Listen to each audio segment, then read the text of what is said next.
Good evening, and welcome to our discussion program, where we delve into the complex ethical landscapes shaped by scientific advancement. Tonight we confront a profoundly challenging question. Should human cloning be permitted under law? This is an issue fraught with controversy, touching upon our deepest conceptions of life, identity, and human dignity. It is crucial from the outset to acknowledge the distinction often drawn between therapeutic cloning, aimed at creating stem cells for medical treatments, and reproductive cloning, the creation of a genetically identical human being. To navigate these intricate arguments, we are joined by two distinguished guests. Dr. Lena Petrova, a bioethicist who advocates for the carefully regulated permission of certain cloning technologies, and Professor Alistair Finch, a sociologist and ethicist who argues compellingly against its legalization. Our format will consist of opening statements from each guest, followed by a period of rebuttal and discussion, and concluding with closing remarks. Dr. Petrova, would you please begin with your opening statement? Thank you, Mr. Evans. I want to begin by explicitly acknowledging the profound unease and ethical deliberation that the topic of human cloning evokes in many. It is not a subject to be approached lightly, and the gravity of its implications demands rigorous and nuanced consideration. However, it is imperative that this discussion is grounded in scientific accuracy and a clear delineation between distinct applications. The term human cloning often conjures images from science fiction, legions of identical individuals leading to understandable apprehension. But this largely misrepresents the primary focus of current scientific interest. We must emphatically differentiate therapeutic cloning, technically known as somatic cell nuclear transfer or SCNT, from reproductive cloning. SCNT involves creating a blastocyst, an early-stage embryo genetically matched to a patient solely for the purpose of deriving pluripotent stem cells. These cells possess the remarkable capacity to differentiate into virtually any cell type in the body. The therapeutic promise held by this technology is immense. Imagine generating patient-specific tissues or even organs to treat debilitating conditions currently managed with limited success. Consider Parkinson's disease, type 1 diabetes, severe burns, spinal cord injuries, or heart failure.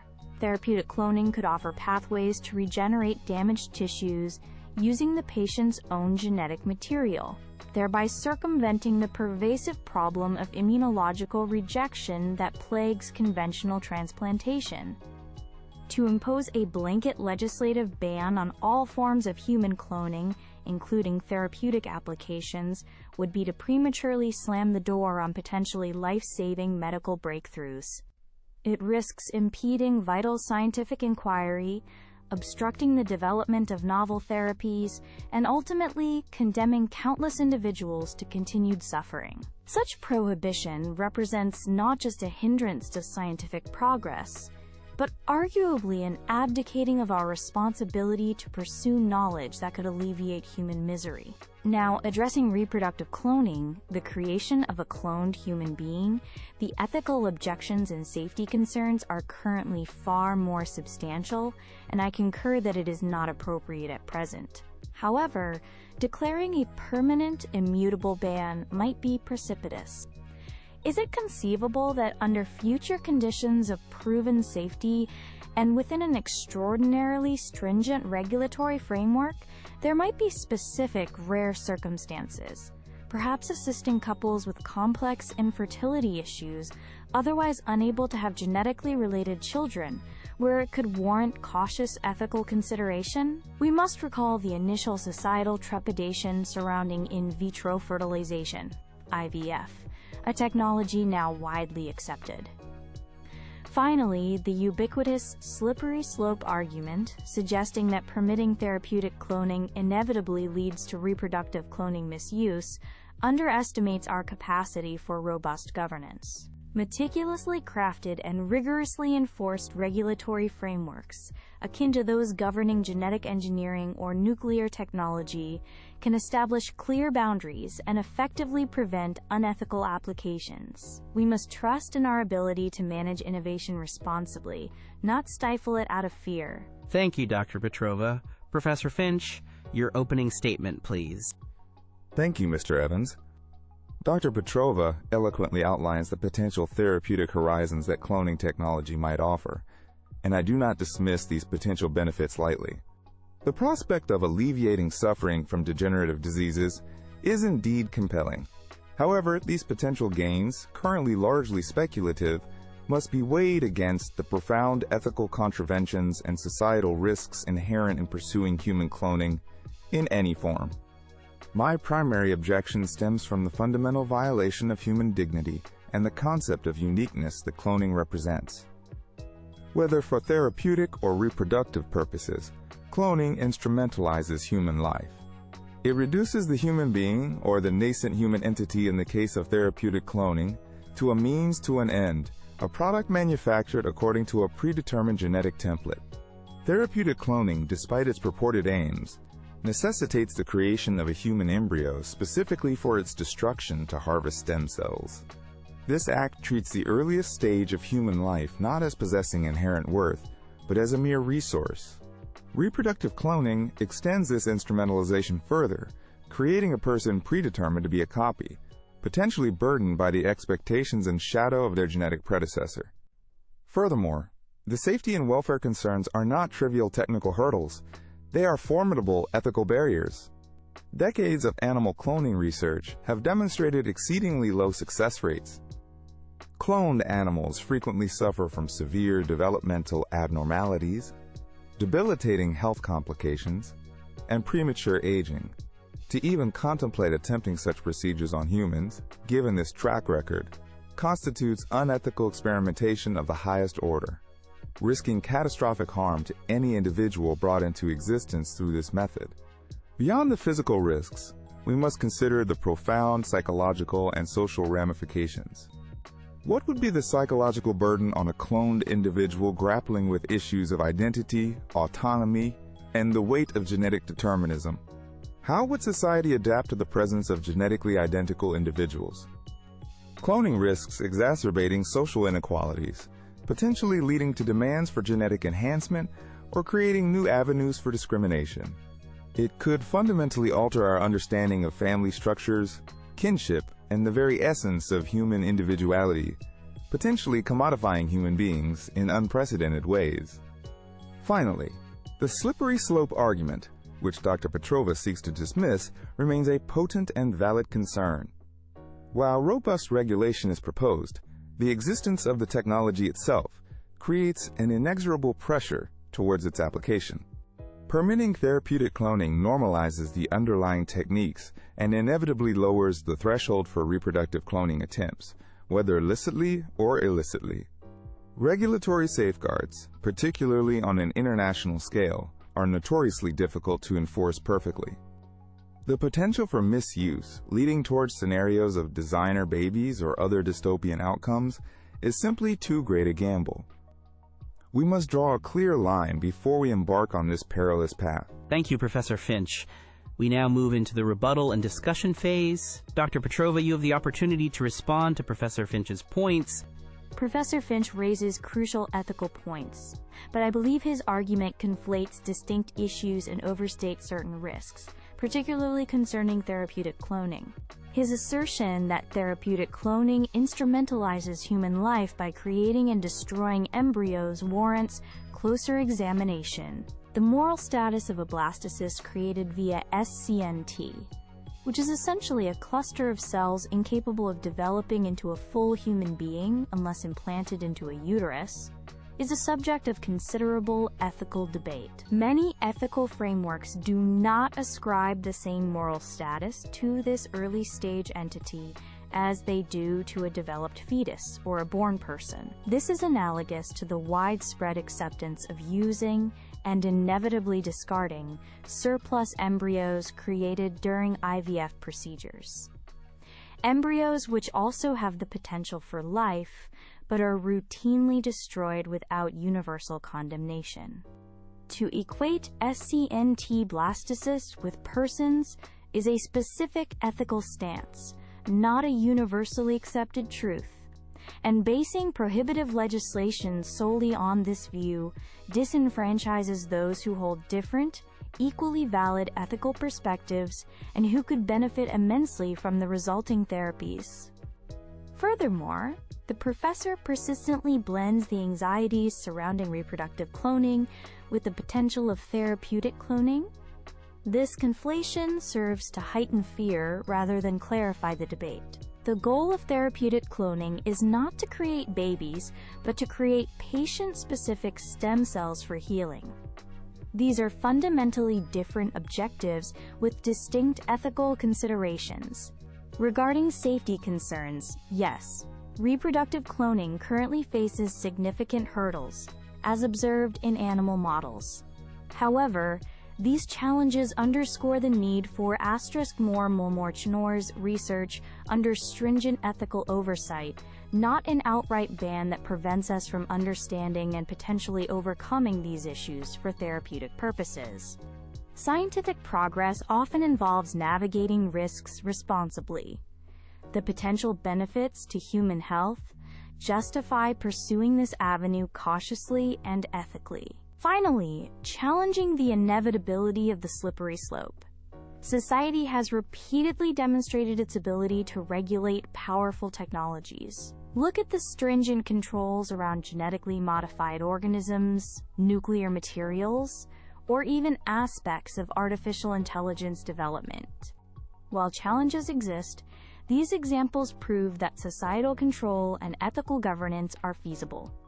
To assume regulatory failure is defeatist and ignores historical precedents where society has successfully balanced innovation with safety and ethics. Professor Finch, your rebuttal? Dr. Petrova's defense of therapeutic cloning hinges on a contested view of the moral status of the early embryo, and I must challenge the validity of her comparison with IVF. While the disposal of surplus IVF embryos is itself ethically debated, those embryos are created with the primary intention of initiating a pregnancy. Therapeutic cloning, by contrast, involves the deliberate creation of a human entity specifically for its subsequent destruction and harvesting. This premeditated creation for destruction, regardless of the developmental stage, arguably crosses a more significant ethical boundary. It formalizes the principle that nascent human life can be manufactured purely as a utility. Dr. Petrova emphasizes the imperative of scientific progress and alleviating suffering, framing prohibition as an obstacle.